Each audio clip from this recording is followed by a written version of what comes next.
In this video I'm going to show you how you can do calculations with matrices on the Casio graphical calculators.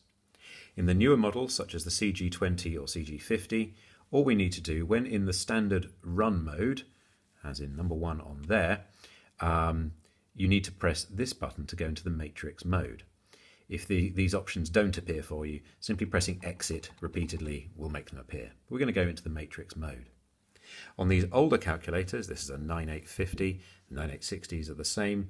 It's not on the run mode, we don't have any options down there, but pressing menu and then going across to matrix will take you into something that resembles the same idea. The methods are the same between the two of them. I'm going to work with a CG20 now, so I'll move this one away, but if you have the older model, the same ideas are still true. So if we want to enter a matrix, all we do, very simply, is we're going to press enter, and it will ask us for the dimensions of that matrix, so it knows how many values we want to put in. I'm going to make this be a 3 by 2 matrix. M being 3 is referring to the number of rows, N is the number of columns, so this is a 3 by 2 matrix. I'm just going to change it to be a 2 by 2 matrix, so I'm going to change the dimensions to being 2 by 2 for what I want to show you. So now we can use the arrows and the enter key to enter some values. So I'm going to put some in. Let's go 1, 2, -2 and 3, something like that. There's our matrix. We now press exit to come out of there and right back to the beginning, and we can now get it to do any calculations that we want. The key to this is to pressing options. So press options, you get each of the different styles of values and variables and expressions that you would want. We want one of the matrix options. It says matrix and vector.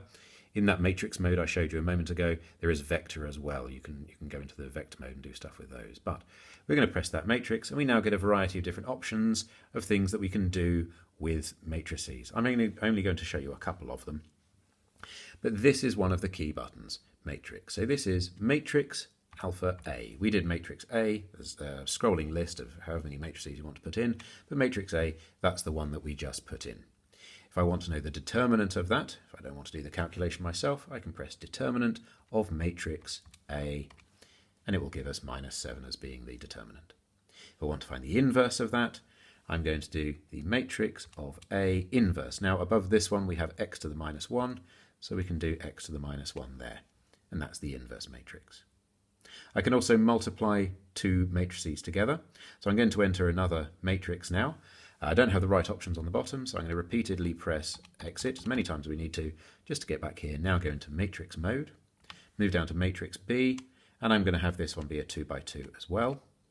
Let's put some values in here. So 2, 6, -3, and 1, something like that. And pressing exit will take us back to that run mode.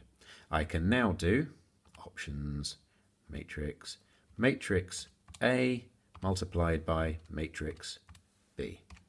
And that's what happens when we get the two of them multiplied together.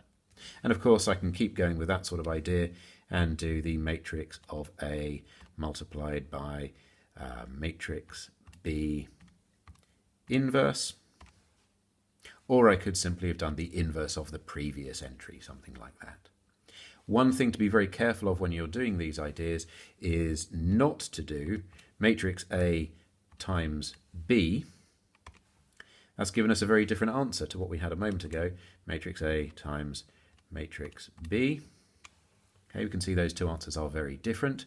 What it's doing in this top one, matrix A times B, is it's multiplying matrix A by just the value that I have stored in B, which in this case is 3. So it's doing the simple scalar multiple of that matrix. So just be a little bit careful there. Make sure you're always including matrix A times matrix B. There's lots of other functions in there, but they are the main useful ones to get you started with matrix calculations on your calculator. I hope that helps for you.